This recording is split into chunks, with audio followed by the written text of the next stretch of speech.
At sunset, a traveler entered a forest carrying just enough oil to reach home. He never made it, and it wasn't because the oil was too little. Near the entrance stood an ashram where a yogi lived. The traveler approached, bowed, and asked for the path to the town on the other side. The yogi looked toward the darkening trees. Wild animals moved through the forest at night. "Stay here," he warned. "Leave at dawn." But the traveler could not wait. That town was his home, and he insisted that he must reach it that very night. Seeing his determination, the yogi gave him a lamp and a small container of oil. "Light the lamp," he said, "and walk straight without stopping, spilling, or looking around. This oil is exactly enough to cross the forest if you remain focused. Do not let the flame go out. The lamp will burn only as long as the oil lasts." The traveler agreed. He lit the lamp, held the container carefully, and entered the trees. The lamp made a narrow circle of light around his hands and feet. Beyond it, the forest was only movement and sound. Branches shifted. Animals called from the darkness. But the flame held them back, and the traveler kept walking. Then something glinted beside the path. He stopped. Beneath the leaves was a small pot. He lifted the lid and found gold coins shining in the lamplight. The oil was already being used. Half the journey still lay ahead. Yet he thought, "I must take this wealth home. I will count the coins, cover the pot, and return tomorrow for it." So he knelt beside the path. 1 coin, 2, 3. The flame continued to burn. The forest remained dark beyond its small reach. He counted until he reached 999, 1 coin short of 1,000. His mind refused to accept the number. Surely he had miscounted. Surely the pot must contain a complete 1,000. He started again. This time the count became 1,001. A little less, a little more, never the perfect number the mind demands. He counted a 3rd time then, a 4th, searching for completeness in the coins. Each time he disappeared further into the counting, though he had not moved an inch. The lamp still burned in his hand, but he no longer watched the oil. At last, he covered the pot and scattered soil over it. Then the lamp went out. The oil was gone. The light vanished. Around him, the forest became pitch black, and the wild animals drew near. Only then did he remember the yogi's words. "Walk straight. Do not stop. Do not spill. Do not get distracted."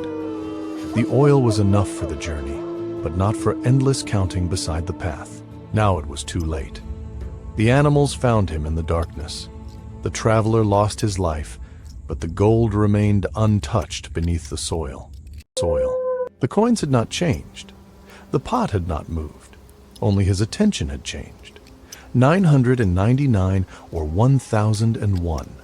The number changed, but the outcome did not. The lamp is the light of wisdom, a guide that shows us the next step.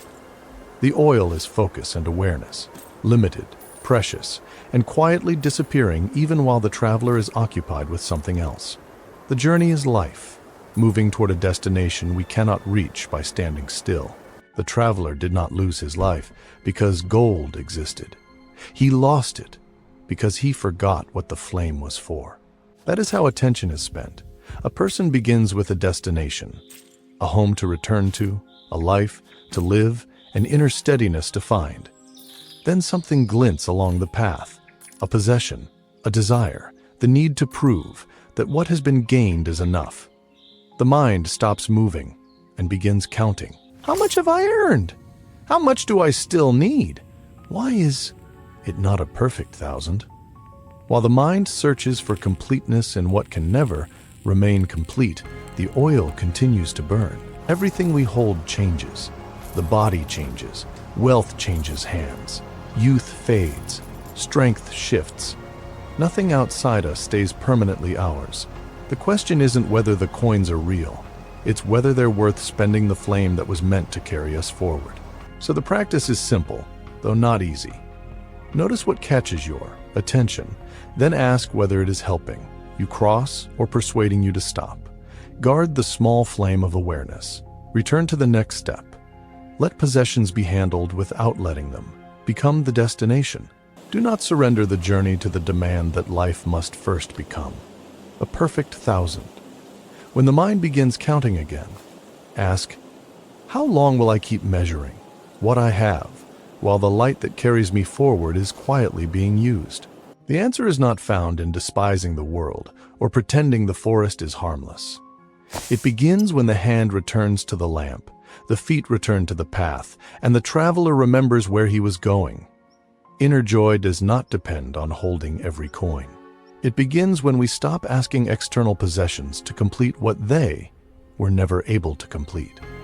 For a moment, imagine the traveler standing once more inside that forest. The coins are beneath the soil. The animals are near. There is no way to recover the oil already burned. Yet the warning remains clear, as if heard for the first time. The light was never meant to reveal the whole forest. It was meant to lead him home. At sunset, the forest still waits before us.